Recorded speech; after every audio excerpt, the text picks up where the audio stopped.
سب کے سب تم اب ظلم کا کرائٹیریا بدل گیا یا نہیں بدل گیا؟ ہاں ابھی تھوڑی دیر پہلے کون ظالم دکھ رہا تھا ان کو؟ بت توڑنے والا. ہاں اب جو حضرت ابراہیم علیہ السلام نے جو کام کیا، اب ان کو ظالم کون دکھ رہا ہے؟ بت کو پوجنے والا.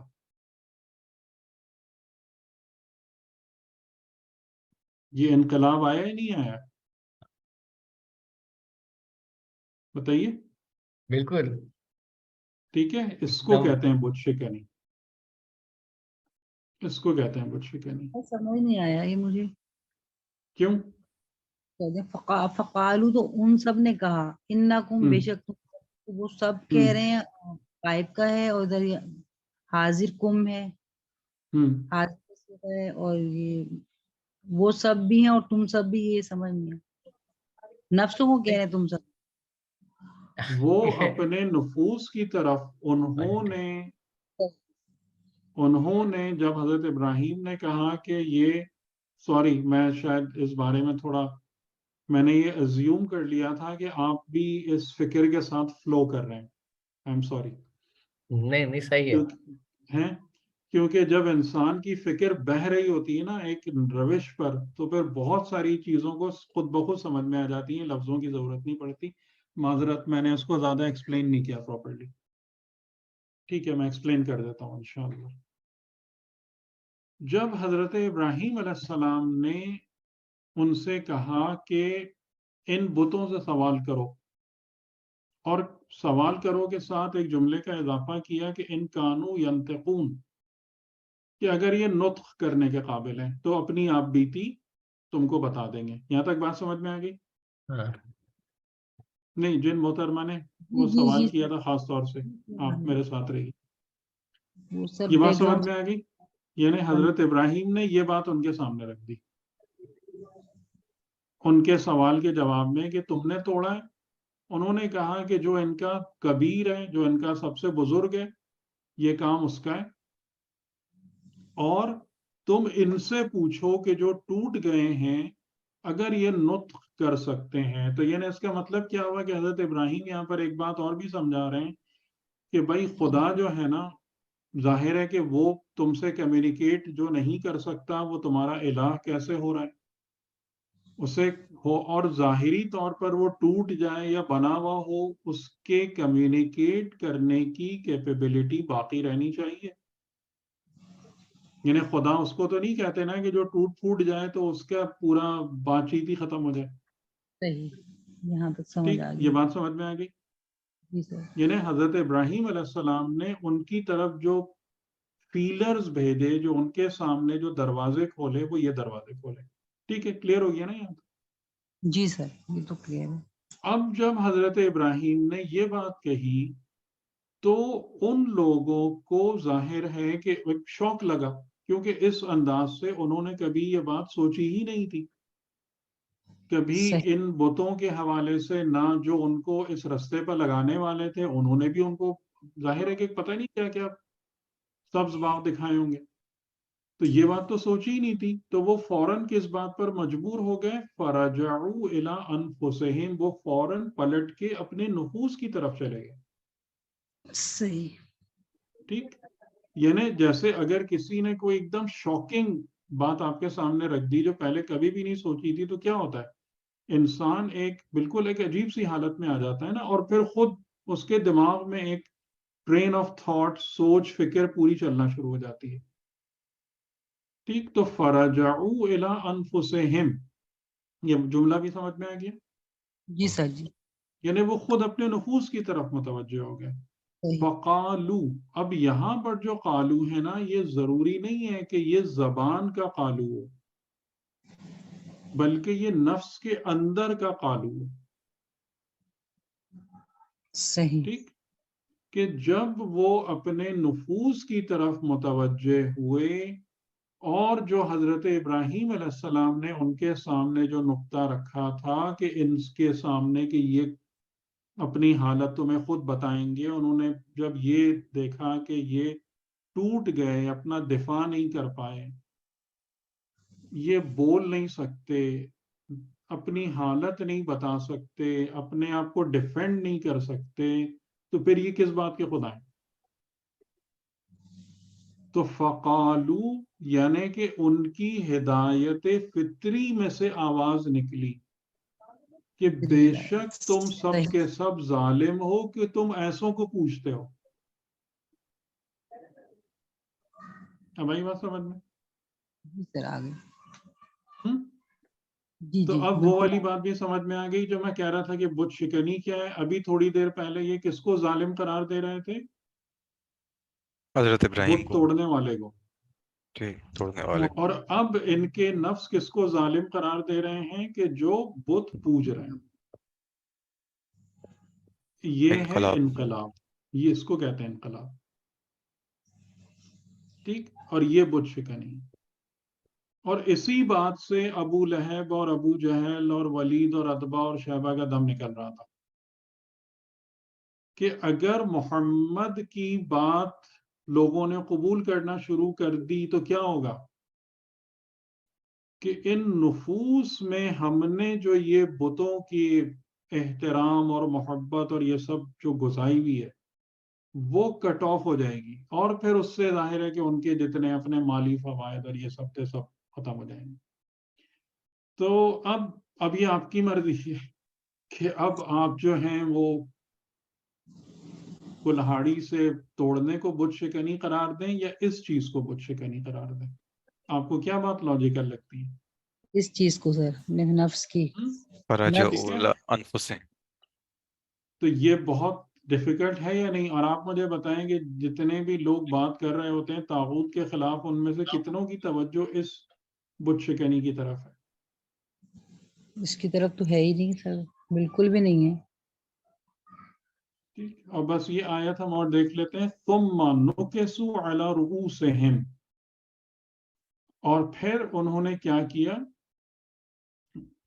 کہ جیسے کہتے ہیں نا سر جھکا لیے یا سروں کو ڈاؤن کر کے، اور کیا کہا لقد علمت کہ تو علم رکھتا ہی ہے ما ہؤلاء ینطقون کہ یہ سب کے سب نطق نہیں کرتے، نہیں کر سکتے. ٹھیک، اب اس کے بعد پھر حضرت ابراہیم نے اپنا آرگیومنٹ دیا اور وہ سب. اب دیکھیں وہ ایک الگ بات ہے کہ مجھے امیر المومنین علیہ السلام کا ایک جملہ یاد آتا ہے، بلکہ چھوٹا سا پیراگراف خطبہ نمبر 106 میں، کہ یہ مجھے بہت ہی خوبصورت لگتا ہے. یہ پیسج نا بہت خوبصورت لگتا ہے کہ کچھ کلمات ایسے ہوتے ہیں نا کہ جو آپ کو اتنے حسین لگتے ہیں کہ بس آپ چاہتے ہیں کہ اپنے دل دماغ میں بسا لیں. یہ مجھے ایسا لگتا ہے کہ پیغمبر اکرم کو امیر المومنین علیہ السلام نے کن لفظوں میں وہ کرائے کہ وہ ایک طبیب ہے. طبیب دوار بطبہ، رسول خدا کے بارے میں فرمایا کہ رسول کون ہے؟ ایک طبیب ہے، ڈاکٹر ہے. دوارن جو مسلسل حرکت میں ہے، وہ ایک کلینک میں بیٹھنے والا اور انتظار کرنے والا طبیب نہیں ہے کہ مریض میرے پاس آئے گا. دوارن مسلسل دورے پر ہے، بے طبہ ہی اپنی دواؤں کے ساتھ. احکما مراہمہ، اس نے اپنے مرہموں کو اچھے طریقے سے کمپلیٹ کر کے رکھا ہوا ہے، اور جتنے سرجری کے آلات ہیں وہ پرفیکشن کے ساتھ اس نے اپنے پاس رکھے ہوئے ہیں. مجھے اتنی خوبصورت لگتی ہے نا یہ تعبیر جو آپ نے رسول خدا کے بارے میں بیان فرمائی. لیکن آپ فرماتے ہیں کہ جی واقعی بہت خوبصورت ہے. کہ اور اس کے بعد کیا کہتے ہیں کہ لیکن انجام کیا ہے کہ لوگ اس کے مقابلے میں، اس کی تمام کوششوں کے مقابلے میں چرنے والے چوپایوں کی مانند رہتے ہیں. کچھ نہیں سنتے، کچھ نہیں سنتے. ان کی زندگی جو ہے نا وہی چرنا چگنا کھیلنا کودنا وہی سب رہتی. ظاہر ہے تھوڑے سے لوگ سیکھتے ہیں، سمجھتے ہیں، اپنی زندگی کی راہوں کو تبدیل کرتے ہیں. تو حضرت ابراہیم علیہ السلام نے تو پرفیکٹ کام کیا تھا. کہ لوگوں کو ان کی فطری ہدایت تک پہنچا دیا تھا اپنے طریقے سے، کہ جو انہوں نے کہا تھا کہ میں اپنے پلان کو ایگزیکیوٹ کروں گا، تو وہ جو پلان جب انہوں نے ایگزیکیوٹ کیا تو لوگ ظاہر تھا کہ نہیں اپنی ذات کی گہرائی میں اتر گئے، لیکن پھر وہی اس کے بعد کہ وہ جو ایک خباثت نفس ہے اور وہ تمام کی تمام چیزیں کہ جو جنہوں نے لوگوں کو گھیر لیا ہے، اس سے نکلنا آسان کام نہیں ہوتا. تو ہادی تو اپنا کام کر دیتا ہے، لیکن کیونکہ ہمارے لوگوں کے نفوس کے اندر اتنی پلیدگی ہوتی ہے کہ پھر وہ اس سے نکل نہیں پاتے. ٹھیک ہے، چلیں یہاں تک روکتے ہیں انشاءاللہ.